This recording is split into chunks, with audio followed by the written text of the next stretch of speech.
So Darshan ಗ್ಯಾಂಗ್ನಲ್ಲಿ ಈಗ ಒಂದಿಷ್ಟು ಆತಂಕ ಶುರುವಾಗಿದೆ. ಅದು ಚಾರ್ಜ್ ಶೀಟ್ ಇವತ್ತೇ ಸಲ್ಲಿಕೆ ಆಗುವಂತಹ ಸಾಧ್ಯತೆ ಬಹುತೇಕ ಹೆಚ್ಚಾಗಿದೆ. ಅದರ ಮಧ್ಯದಲ್ಲಿ ಈಗ ಡಿ ಗ್ಯಾಂಗ್ ವಿರುದ್ಧ ಇವತ್ತು ಚಾರ್ಜ್ ಶೀಟ್ ಸಲ್ಲಿಕೆ ಸಾಧ್ಯತೆ ಇರೋದ್ರಿಂದ ಮತ್ತೊಂದು ಟ್ವಿಸ್ಟ್ ಸಿಗ್ತಾ ಇದೆ. ಏನು? ಕೊಲೆ ಪ್ರಕರಣದಲ್ಲಿ ತಾಂತ್ರಿಕ ಸಾಕ್ಷ್ಯಗಳು ಮಾತ್ರ ಅಲ್ಲ, ಡಿ ಗ್ಯಾಂಗ್ಗೆ ಸಂಕಷ್ಟ ತಂದೊಡ್ಡಲಿದಿರೋದು ಆಡಿಯೋ ಸಾಕ್ಷ್ಯ ಕೂಡ.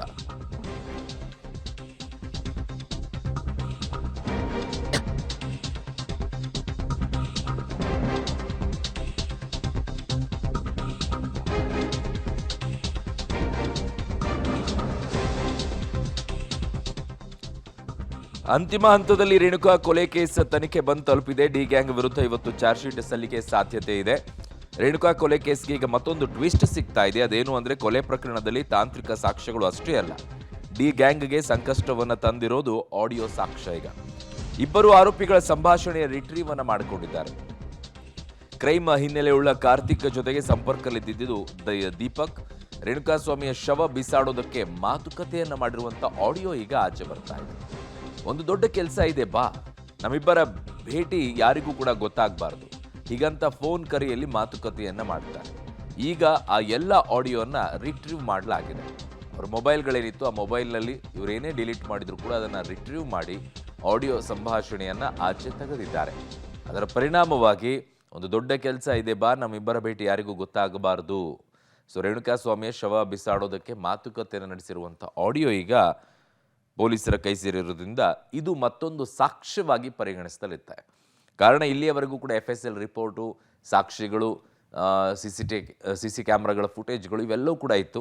ಆಡಿಯೋ ಸಾಕ್ಷಿಗಳು ಕೂಡ ಈಗ ಬಹಳ ಪ್ರಬಲವಾಗಿ ನಿಂತ್ಕೊಳ್ತಾ ಇದೆ. ಹಾಗಾಗಿ ಬಹಳ ಕಷ್ಟ ಅಂತ ಹೇಳ್ಬೋದು ಈ ಪ್ರಕರಣದಲ್ಲಿ.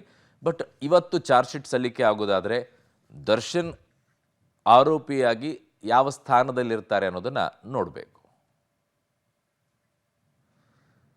ಕ್ರೈಮ್ ಬ್ಯೂರೋ ಹೆಡ್ ಆಗಿರುವಂಥ ಮುರಳೀಧರ್ ನನ್ನ ಸಂಪರ್ಕದಲ್ಲಿದ್ದಾರೆ. ಮುರಳಿ, ಈಗ ಬಹಳ ಮುಖ್ಯವಾಗಿ ಚಾರ್ಜ್ ಶೀಟ್ ಅನ್ನ ಇವತ್ತು ಸಲ್ಲಿಕೆ ಮಾಡುವಂತ ಸಾಧ್ಯತೆನೇ ತುಂಬಾ ಹೆಚ್ಚು ಅಂತ ಹೇಳ್ತಾ ಇದ್ದೀರಿ. ಇವತ್ತು ಬಹುತೇಕ ಆಗುತ್ತೆ ಅಂತ ಕೂಡ ಹೇಳ್ತಾ ಇದ್ದೀರಾ.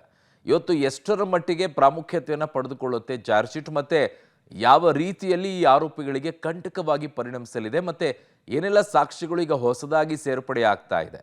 ಖಂಡಿತವಾಗಿ ಅವರಣ್ಣ, ನಮ್ದು ಈ ಪ್ರಕರಣಕ್ಕೆ ಸಂಬಂಧಪಟ್ಟಂತೆ ಬಹುದೊಡ್ಡದಾದಂತ ಸಾಕ್ಷ್ಯ ಅಂದ್ರೆ ಅದು ಆಡಿಯೋ ಸಾಕ್ಷ್ಯ. ಯಾಕೆಂದ್ರೆ ದೀಪಕ್ ಮತ್ತು ಕಾರ್ತಿಕ್ನ ನಡುವೆ ನಡೆದಂತ ಒಂದಷ್ಟು ಸಂಭಾಷಣೆಗಳಿತ್ತು. ಸಂಭಾಷಣೆಗಳಿಗೆ ಸಂಬಂಧಪಟ್ಟಂತೆ ಕಾರ್ತಿಕ್ನ ಮೊಬೈಲ್ ಅನ್ನ ರಿಟ್ರೀವ್ ಅನ್ನ ಮಾಡ್ಕೊಂಡಿದ್ದಾರೆ.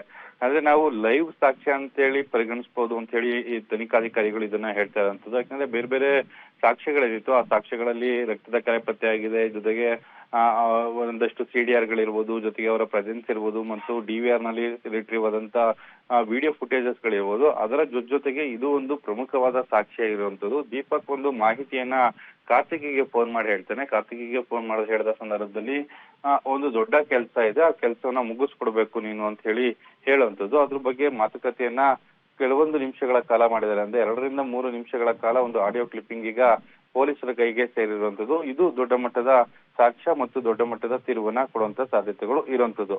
ಅದರ ಜೊತೆಗೆ ಇವತ್ತಿನ ದೋಷಾರೋಪ ಪಟ್ಟಿಯ ಸಲ್ಲಿಕೆಯ ವಿಚಾರವಾಗಿ ಸಂಬಂಧಪಟ್ಟಂತೆ ಇನ್ನೊಂದಿಷ್ಟು ಮಹತ್ವದ ಬೆಳವಣಿಗೆಗಳು ಕೂಡ ನಡೀತಾ ಇದಾವೆ. ಯಾಕೆಂದ್ರೆ ಕೆಲವೊಂದು CFSL ನ ರಿಪೋರ್ಟ್ಗಳು ಇವತ್ತು ಕೈ ಸೇರ್ತಾ ಇದಾವೆ. ಇವತ್ತು ಕೈ ಸೇರೋ ಹಿನ್ನೆಲೆಯಲ್ಲಿ ಪೆಂಡಿಂಗ್ ಅನ್ನ ಯಾವುದನ್ನು ಕೂಡ ಇಟ್ಕೊಂಡು ಚಾರ್ಜ್ ಶೀಟ್ ಅನ್ನ ಸಲ್ಲಿಕೆಯನ್ನ ಮಾಡೋದು ಬೇಡ, ಫುಲ್ ಫ್ಲೆಡ್ಜ್ ಅಲ್ಲಿ ಚಾರ್ಜ್ ಶೀಟ್ ಅನ್ನ ಸಲ್ಲಿಕೆ ಮಾಡೋಣ ಅಂತ ಹೇಳಿ ಈಗ ಪೊಲೀಸರು ಒಂದು ನಿರ್ಧಾರಕ್ಕೆ ಬಂದಿರುವಂತದ್ದು. ಬಹುತೇಕ ಇವತ್ತು ಸಂಜೆಯ ಹತ್ತತ್ರ ಅಥವಾ ನಾಳೆ ಬೆಳಗ್ಗೆ ಒಳಗೆ ದೋಷಾರೋಪ ಪಟ್ಟಿಯನ್ನ ಸಲ್ಲಿಕೆ ಮಾಡುವಂತ ಸಾಧ್ಯತೆಗಳು ಅತಿ ಹೆಚ್ಚಾಗಿರುವಂತದ್ದು. ಅರುಣ್.